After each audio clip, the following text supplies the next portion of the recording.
అసలు ఏ ప్రాజెక్టును ముట్టుకోవాలనో ఎవరితో మాట్లాడాలనో గాల్లో పేక మేడలు కూలినట్టు కూలిపోతున్నాయి అని అంటే దీనికి కారణం వేదిక మీద ఉన్న అధికారులు కానీ ఇక్కడ కొత్తగా చేరబోతున్న మీరు కానీ ఆలోచన చేయండి.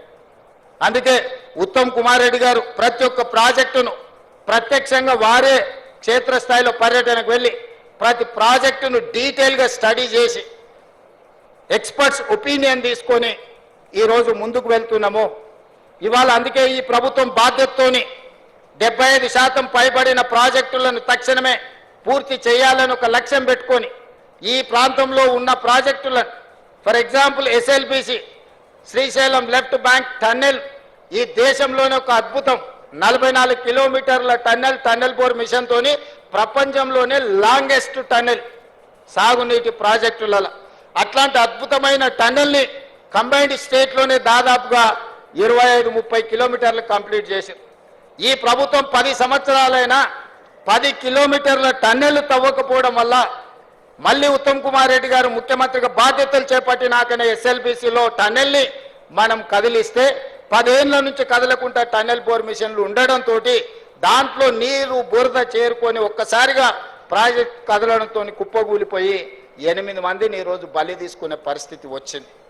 తెలంగాణ రాష్ట్రం వచ్చినాక కూడా నల్గొండకు 3,60,000 ఎకరాలకు నీళ్ళిచ్చే గ్రావిటీతో నీళ్ళిచ్చే ఎస్ఎల్బిసి ఎందుకు ఆగిపోయిందో ఎవరు నిర్లక్ష్యంతో హార్డ్లీ 2,000 కోట్లు ఖర్చు పెడితే 3,60,000 ఎకరాలకు నీళ్లు వచ్చేది.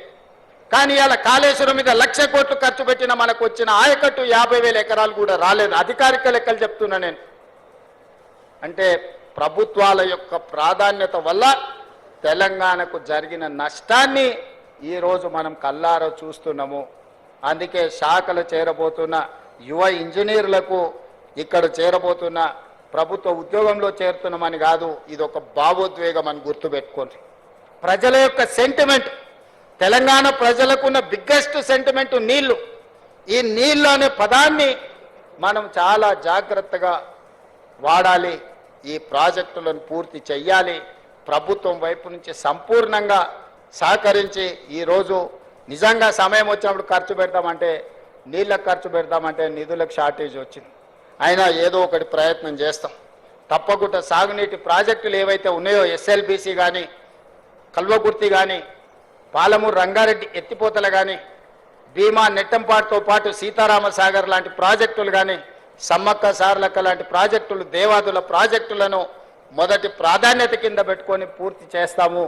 దీనికి అందరూ సహకరించాల్సిందిగా ఈరోజు ఉద్యోగంలో చేరబోతున్న వాళ్ళందరినీ మళ్ళొక్కసారి మనస్ఫూర్తిగా అభినందిస్తున్నా. గతంలో 10 సంవత్సరాలు ఉమ్మడి రాష్ట్రంలో ఒక 10-15 సంవత్సరాలు, ప్రత్యేక తెలంగాణలో ఒక 10 సంవత్సరాలు నోటిఫికేషన్ల కోసం కొట్లాడి, కానీ మా ప్రభుత్వం వచ్చినాక నోటిఫికేషన్లు ఇస్తే వద్దని అశోక్ నగర్ చౌరస్తాలలో విద్యార్థులు ధర్నా చేసే కాడికి వచ్చింది. ఎందుకంటే మా ప్రభుత్వం యొక్క ప్రాధాన్యత మా ఉద్యోగాలే కాదు, మీకు కూడా ఉద్యోగాలు ఇవ్వాలన్న లక్ష్యంతో ఈరోజు పనిచేసినాము.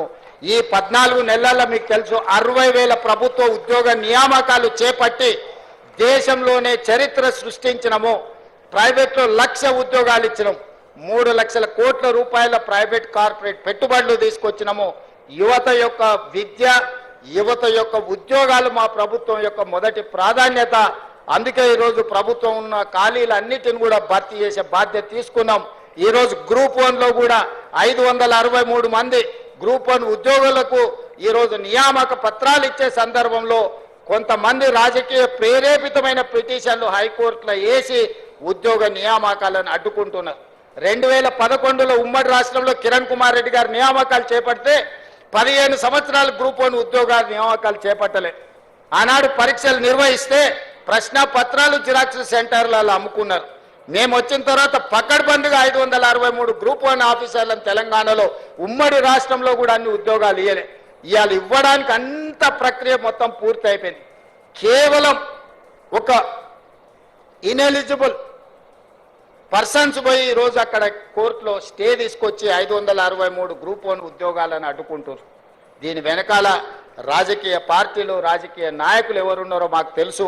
తొందరలోనే ఆ సమస్యను కూడా అధిగమించి తొందరలోనే గ్రూప్ 1 నియామకాలను, గ్రూప్ 2, గ్రూప్ 3, గ్రూప్ 4 అన్ని నియామకాలను పూర్తి చేస్తాము.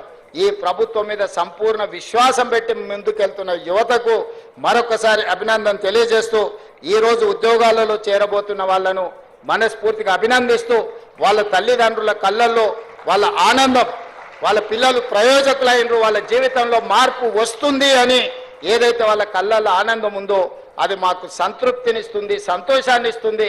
మా బాధ్యత నెరవేర్చే క్రమంలో మీ ఉద్యోగ నియామక పత్రాలు మీకు ఇంటికి పంపించవచ్చు, కానీ మిమ్మల్ని ఇక్కడ పిలిచి మీ చేతిలో నియామక పత్రాలు పెట్టినప్పుడు మీ తల్లిదండ్రుల కళ్ళల్లో కనిపించే ఆనందాన్ని మేము చూడడం ద్వారా మాకు ఉద్యోగ సంతృప్తి ఉంటుంది. ఈరోజు బాధ్యత తీసుకున్నందుకు మేము మా బాధ్యత నెరవేరుస్తున్నామని ఒక సంతోషాన్ని కలిగే సందర్భం.